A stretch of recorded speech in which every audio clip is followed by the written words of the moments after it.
सूतजी महाराज ने उन्होंने वर्णन बताया कि बोले ऐसा है, जो आत्मदेव पंडित जी थे बड़े विद्वान थे, उनकी पत्नियां थी, पत्नी थी, बच्ची भी थी। लेकिन क्या हुआ कि जब आत्मदेव ब्राह्मण भगवान जब घूमते घूमते अपना कर्मकांडी विद्वान थे, कर्मकांडी विद्वान जैसे ही देखो सात्विकी रहता है तब तक तो बुद्धि ठीक रहेगी, उसकी उपेक्षा बुद्धि विकृति, जब पड़ोसियां अच्छे नहीं मिले तो बुद्धियां विकृति आ जाती है। तो आज वही अचलिष्ट भगवान की कृपा से क्या हुआ था है कि जैसे ही आत्मदेव पंडित जी घर पर बैठे तो जो पड़ोसियों का आना शुरू हो गया। अब पड़ोसियों को आना शुरू हुआ, बोले महाराज कैसे बैठे हो? बोले कुछ नहीं भैया। अब बोले को महाराज तो आपके यहाँ तो तुलसी है, बोले सूख गई है, बोले हाँ भैया। बोले आपके यहाँ तो गाय भी है, बोले कि हाँ भैया। बोली ये बछड़ा बच्चा कोई नहीं है, बोले कि नहीं है भैया। अब तो उन्होंने क्या वर्णन करना शुरू कर दिया, बोले महाराज आपके कोई पुत्र नहीं हुआ, और कोई पुत्र नहीं हुआ इसी दोष के कारण आपकी ये गाय है वो बांझ है, और ये तुलसी सूख जाती है आपके उसी कारण सूख जाती है, दोष के कारण, पितर दोष होता है इसलिए। अब जैसे ही आत्मदेव ने बड़ा सुना, अब उनके मन में पहले तो पूजा पाठ का था, लेकिन अब ये घुस गई। अब बोले क्या करना चाहिए, क्या करना चाहिए? उन्होंने चिंतन किया, बोले अब घर बैठे तो कुछ होगा नहीं। अब वो जंगल में चले गए। जंगल में जैसे ही पहुंचते हैं और जंगल में बैठ करके वो चिंतन किया परमात्मा का, और थोड़े समय बाद वहाँ संत लोग पधारते हैं उनके पास में। अब संत लोग पधारते हैं तो संतों ने देखा, बोले कि ये व्यक्ति है ये दुखी है, लेकिन ये कर्मकांडी विद्वान होकर के भी दुखी हो रहा है, क्या कारण है? तो उन्होंने दुखी होकर के देखा, जैसे ही उनके पास पहुंच जाते हैं आत्मदेव ब्राह्मण के पास में पहुंचने के बाद में जैसे ही उनसे सवाल किया, बोले ब्राह्मण देवता आप कैसे दुखी हो? बोले महाराज नहीं कोई बात नहीं है। लेकिन जैसे ज्यादा पूछा तो बोले महाराज कोई बात नहीं है। बोले महाराज, अब उन्होंने अपनी परिस्थिति बताई, उन्होंने बताया, बोले महाराज मैं पुत्र के लिए आया हूँ जंगल में। बोले भाई जंगल में पुत्र? बोले कि हाँ। बोले जंगल में पुत्र कहाँ से? बोले ये भगवान की लीला कहाँ से होगा? अब जैसे वो संत थे, संतों ने उनकी मस्तक रेखा देख करके बोले महाराज आपके तो 7 जन्मों तक पुत्र नहीं, पुत्र लेके क्या करो, पुत्र का सुख नहीं मिलेगा। तो जैसे ही सुख नहीं मिलेगा तब उन्होंने बोले कि नहीं, बोले कि आत्मदेव ब्राह्मण ने कहा, बोले यही तो बात है, अगर ब्राह्मणों के या संतों के पास पहुंच जाओ तो ये अपना वेदांत सुनाना शुरू कर देते हैं। बोले क्यों? बोले कि आपके 7 जन्मों तक सुख का नहीं मिलेगा, और सुख नहीं मिलेगा तो पुत्र की प्राप्ति नहीं होगी। तो ये क्या सवाल है महाराज? बोले कि नहीं, बोले आपके 7 जन्मों तक पुत्र का सुख नहीं है, इसलिए हमने कहा है कि सुख का नहीं है, सुख नहीं है। तो ये ही सुख भगवान के लिए, भगवान है, गोविंद है, जो भी आप इष्ट को मानते उसको पुत्र मान लो। लेकिन नहीं, हट पड़ गए। जब बोले कि नहीं मुझे पुत्र चाहिए, अगर पुत्र नहीं मिलेगा, पुत्र का वरदान है, संत है, संत तो अगर आशीर्वाद दे दे तो कुछ भी हो सकता है। लेकिन जैसे ही संत के पीछे पड़ जाता है तो आत्मदेव उन्होंने कहा, बोले कि अगर नहीं आप वरदान दोगे, अगर नहीं मुझे ऐसा करोगे तो मैं यहीं सिर पटक करके अपनी आत्महत्या कर लूंगा। अब तो संत है वो भी घबरा गए, बोले बेचारे हमारे सामने अगर ऐसा होता तो हम भी दोषी कहलाएंगे। तो आज क्या होता है, जैसी दोषी का कारण बनते हैं तो आत्मदेव जो ब्राह्मण थे उन्होंने अपनी आंखें बंद करके, ऋषियों ने एक फल उनके हाथ में आ जाता है और उस आत्मदेव को दे देते, बोले इस फल को अपनी भार्या को खिला देना। और वो फल को लेकर के जैसे ही खुशी से लौट करके आ जाते हैं अपने घर, और घर आने के बाद में जैसे ही अपनी पत्नी से कहा, बोले देवी ऐसा है, मुझे ये संतों ने फल दिया है, आप इसका खान पान करिए और आपके पुत्र प्राप्ति हो जाएगा। खुशी से ले लिया उनकी पत्नी का नाम धुंधली देवी थी। अब जैसी पत्नी ने ले लिया, पत्नी ने वो सोचा, बोले कि उनकी सहेली थी, सहेली से बात आ, बोले कि आज हमें ऐसे ऐसे फल दिया है, उन्होंने खाने के लिए कहा है, बोले लेकिन पता नहीं है इस फल को खा जाऊंगी तो मेरे लिए बड़ी परेशानी आएगी, कष्ट होंगे। आज की वो जनरेशन है वो ही पहले ही ये उसके विचार हैं, और आज जो उनके विचार थे वो आज वो काम हो रहा है। जो माता हैं, बहनें हैं, बच्चे हैं छोटे छोटे, उनको दूध पिलाना नहीं चाहती है बच्चे। अब इसी कारण उन्होंने विचार किया, क्यों कि बोले मैं खान पान कर लूंगी इसका तो क्या है, अगर मेरे गर्भ बढ़ेगा, बच्चा बढ़ेगा, कहीं ऐसा नहीं हो जो सुखदेव जी थी 12 वर्ष रहे थे माँ के गर्भ में, कहूँ ऐसा नहीं हो जाए, मेरा धन है कहीं नंद नहीं सवेल ले जाए। तो ऐसे ऐसे विचार आने लगे। लेकिन क्या हुआ, जो सखी उनकी सहेली थी, सहेली ने कि आप काहे को टेंशन लेती हो, तो बोले क्या है, बोले देखो जिसके घर पर खाने का ठिकाना नहीं है उसके यहाँ तो पुत्रों की लाइन लगी है, और जिसके यहाँ धन की कमी नहीं है वहाँ पुत्र नहीं है। बोली समझी नहीं, बोले आपके यहाँ धन की कमी नहीं है, खाने वाले नहीं है आपके पास में, और मेरे यहाँ धन नहीं है तो मेरे यहाँ पुत्रों की लाइन लगी है। आप मेरे पति हैं, वो लालची हैं, आप ऐसा करना, मेरे पति हैं और पति को कुछ दे देना और मैं पुत्र दे दूंगी, आप कह देना मेरे पुत्र हो गए। बोले ये बात ठीक है। अब क्या होता है कि जो बोले इस फल का क्या करें, भले संत हैं, संतों की परीक्षा तो ले लो, का शायद वैसे ही तो नहीं दे दिया है कहीं। अब उस फल को, बोले इस फल को फेंको मत। अब उस फल को उसने गाय को खिला दिया। अब गाय को खिला दिया भैया। अब गाय को खिलाने के बाद में अब जो पुत्र की बात चल रही सहेली के साथ में, अब समय आया, समय आने पर जैसे ही उस पुत्र उसने उसको दे गया। और जो ब्राह्मण थे वो तो अपने पूजा पाठ में लगे रहते थे, शाम को घर लौट के आते।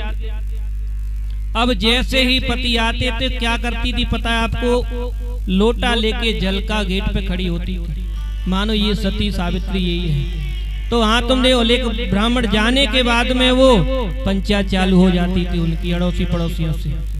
तो आज वही स्थिति बन जाती है। जैसे ही समय आया, अब समय आने पर उन्होंने धीरे धीरे कह दिया, बोले मेरे पुत्र होने वाला है, पुत्र होने वाला है। अब समय सारी जगह फैला दी बात। अब धीरे धीरे पुत्र की बात आती है। समय आया, 9 महीने हुए, 9 महीने में जैसे वो उसके पुत्र हो गया, पुत्र होने के बाद उस पुत्र को वो अपनी सखियों की सहेली को दे जाती है। अब सहेली को दे जाने के बाद में धीरे धीरे और समय गुजरा। 3 महीने बाद जो गौ थी ना, उस गौ को उन्होंने फल खिलाया था। उस गौ के एक बालक उत्पन्न होता है और उस गाय के जैसे 2 कान उनके निकल आते हैं। तो इधर उन्होंने आत्मदेव बड़े खुशी से बल फूले नहीं समाये। उन्होंने आत्मदेव ने कितना धन लुटाया पुत्रों की उपेक्षा के लिए। अब उनका नामकरण करवाने के लिए अब नामकरण उन्होंने सोचा, बोलिए इनके 2 कान निकले तो इनका नाम तो गौकर्ण रख दिया। अब जो एक पुत्र हुआ है, बोले पुत्र है, बोले मेरा नाम आत्मदेव, तो इसका नाम परमात्मा देव कर देती, भगवान का मिलता जुलता हो जाएगा। अब उनकी पत्नी थी धुंधली, बोले वो हमने तो 9 महीने पेट में रखा है, आप अपना नाम आप अपने नाम से जुलता जुलता रखोगे। बोले मेरा नाम धुंधली है तो मैं धुंधकारी रखूंगी। अब पति ने बोले ठीक है देवी, कोई बात नहीं, एक ही बात है। अब इधर क्या होता है, अब धुंधकारी रख दिया, धीरे धीरे बढ़ने लगा। अब धीरे धीरे बढ़ने के बाद में देखो, जब छोटा बालक होता है 5 वर्ष लाड़े, 5 वर्ष तक बच्चा हो उस पर लाड़ प्यार करना चाहिए। 10 वर्ष का बच्चा हो जाए तो ताड़े, उसको ताड़ना भी देनी चाहिए। और 16 वर्ष का हो जाए तो उसको मित्र बदेते, यानी मित्र का व्यवहार करना चाहिए। तो ये प्रक्रिया चलती रही, लेकिन बच्चा बड़ा होता रहा। धीरे धीरे देखो कांच की गोलियां आती थी, उस गोलियों को खेलना शुरू कर दिया। अब गोलियों को खेलना शुरू कर दिया, धीरे धीरे उसके बिगड़ने के लक्षण आ गए। अब तो धीरे धीरे ताश खेलने लगा। अब धीरे धीरे छोटा काम था छोटा कार्य करने लगा, बड़ा होने लगा तो बड़ा कार्य करने लगा। अब तो धीरे धीरे ताश खेलता, ताश में जैसे जुआ बोलते हैं उसको खेलने लगा, पैसा लगाने लगा। पैसे लगाना, अब माँ से पैसा ले जाने लगा। पैसा लगाते लगाते अब ज्यादा पैसा लगाने लगा। अब तो माँ थोड़ी सी शक्ति दिखाई, बोली कि कोई बात नहीं है, मेरा पुत्र एक ही पुत्र है, सुधर जाएगा, कोई बात नहीं है। अब तो सब क्या होता है, जैसे उनके पुत्र ले जाता धन को चुरा चुरा कर ले जाने लगे। आत्मदेव ब्राह्मण बड़े परेशान। आगे तो ऐसी दुविधा हो गई कि अब तो शराब पीने लग गया। अब शराब पीने लग गया तो अब आत्मदेव बड़ भगवान इनको ऐसा बचाए। आत्मदेव थे, उनकी अंतर आत्माओं से बड़ा कष्ट होता है और आत्मा बड़ी दुखी हो जाती है। तब आत्मदेव ब्राह्मण दुखी होकर के बैठ जाते हैं, किसी से वार्तालाप नहीं करते हैं। लेकिन सूत जी महाराज ने ऋषियों से कहा, बोले ऋषि हो क्या हुआ कि एक दिन आत्मदेव दुखी थे और दुखी को देख करके जो गौकर्ण थे वो गौकर्ण वहां आ जाते हैं उनके उपस्थित। और गौकर्ण आने के बाद में जैसे उनको उपदेश दिया, बोले पिताजी कुछ नहीं रखा हुआ है, कह देहिं सबान सरोधरे भिमदे ध्वजत्वं जाया सुताभिमति विमोचम। यानी बोले पिताजी से गौकर्ण जी ने कहा, बोले पिताजी देहिं समान सरोधरे भिमतिम त्यजत्वम, ये शरीर है, ये आत्मा नहीं है, आत्मा अमर है। कोई किसी का पुत्र नहीं होता है, कोई किसी का बाप नहीं होता है। बोले पिताजी ये शरीर के नाते होते हैं। बोले आप इतना दुखी क्यों होते हैं? बोले कि मैं दुखी नहीं होता हूँ बेटा, बोले मैं इस पुत्र को देख करके होता हूँ। बोले कोई नहीं। उनको गौकर्ण भगवान ने उपदेश दिया। उपदेश देने के बाद में आत्मदेव थे वो जंगल में चले जाते हैं और 10वें स्कंद का पाठ करके वो मोक्ष का पार लेते हैं। अब जो धुंधकारी था वो अब सोचा, बोले ठीक है पिताजी चले गए, कोई बात नहीं है, अब मेरा ही राज्य रहेगा। अब तो धीरे धीरे राज्य होने के बाद में अब माँ रह गई। माँ से माल खजाना ले जाने लगा। अब माँ बेचारी दुखी हुई। अब दुखी होने के बाद में जैसे माँ बड़ी ज्यादा दुखी हो जाती है तो दुखी ने क्या सोचा, बोले इससे तो मरना ही बेटर है। तो अब जो धुंधली देवी थी उसने क्या किया और एक कुएं में जाकर के आत्महत्या कर लेती है। पिताजी जंगल में चले गए, माता कुआं में गिर जाती है और जो गौकर्ण थे ना वो यात्रा करने चले जाते। अब तो धुंधकारी का ही राज्य रह जाता है। अब धुंधकारी का राज्य रह जाता है तो राज्य में क्या होता है, अब जैसे ये मनमानी करने लगा, कोई रोक टोक नहीं पुत्र पर। अब जैसे उसने क्या किया कि 5-5 वेश्याओं को ले आया और 5-5 वेश्याओं को अपने घर रखा और रखता। अब वेश्याओं को क्या चाहिए, धन चाहिए। अब बोले अब वेश्या उनसे बोलती धन लाओ, कमा करके धन लाओ। अब बेचारा धन लेकर के आता। अब तो जो धुंधकारी था ब्राह्मण के घर वाला, तो उन्होंने धुंधकारी ने जो मान लो कि शराब का अड्डा बना दिया अपना घर। अब दारू पी करके जाता और चोरी चपाटी करने लगा। एक आध बार चोरी में पकड़ा भी गया, चोरी पकड़ी गई। अब राजा को पकड़ा, राजा ने छोड़ भी दिया। अब जो थी ना उनके साथ रहने वाली वेश्या हैं, तो उन्होंने सोचा कि अब ये राजा के नजर में आ तो गया है, कहीं पकड़े गए तो ये भी माल खजाना जो रखा उसको भी ले लेगा राजा। बोले ऐसा है हम भी इसको मार करके हम ही नहीं भग जाए यहाँ से। अब उन्होंने 5-5 वेश्याओं ने क्या किया, उस धुंधकारी को पकड़ लिया। पकड़ने के बाद उनको लिटाया प्रेम से और उनको बांध दिया। बांधने के बाद में जो अंगारा होता है ना, जलता हुआ अंगारा उनके मुंह में ठूस दिया और बोले कि उसको धीरे धीरे करके उसको मार दिया। मारने के बाद में और वो वहीं गाड़ देती हैं और धन को लेकर के वो भाग जाती हैं। अब थोड़ा सा समय व्यतीत होने के बाद में जैसे ही गौकर्ण महाराज उसको घूम करके यात्रा करने के बाद में जैसे आते हैं अपने गांव, बोले ले आओ पिताजी से मिल चलेंगे। अब जैसे ही आए तो घर कोई नहीं दिखता है। बोले गांव वालों से अब तो रात्रि में आए थे, बोले रात्रि में मिलना ठीक नहीं है, सबकी नींद खोलना ठीक नहीं है। बोले चलो अपने घर पे ही रात्रि में व्यतीत कर लेते हैं। जैसे ही अपने घर में गए, घर में जाकर के ये अपना आसन लगाया और आसन लगाने के बाद में जैसे ही आंखें बंद की तो आंखें बंद होने के बाद में उनके घर में भाई कहीं तो भैंसा आ जाए, कहीं आवाज आने लग जाए, मतलब भयंकर आवाज आने लगी। अब कहीं छाया सी बन करके आ जाए। जब उन्होंने गौकर्ण ने अपने कमंडलू से जल लेकर के छींटे मारे और छींटे मारने के बाद में जैसे पूछा, बोले भाई कौन हो आप, सामने क्यों नहीं आते हो? तब आवाज आती है, बोले हम भ्राता त्वदीयोऽस्मि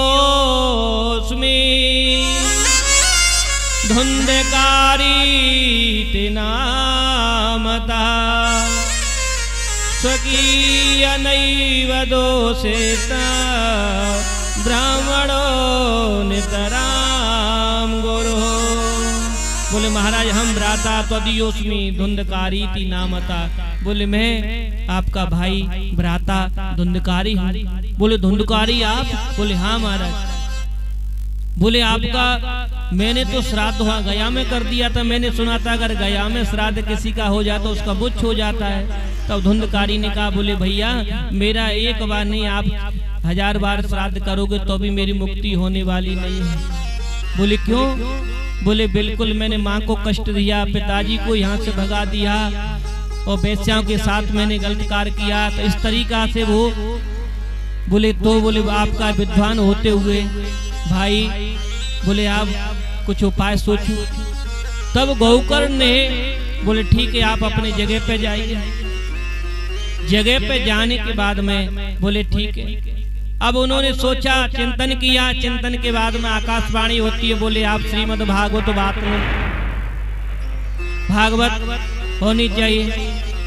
अब जैसे ही भागवत का आयोजन रखा, आयोजन सबको पता चल गई कि भागवत हो रही है। कौन कर रहा है? गौकर्ण जी कर रहे हैं। अब तो भैया जैसे ही भागवत का प्रचार हुआ और प्रचार होने के बाद में सब लोग इकट्ठे आते, धीरे धीरे इकट्ठे हुए, इकट्ठे होते होते लाइन लग गई।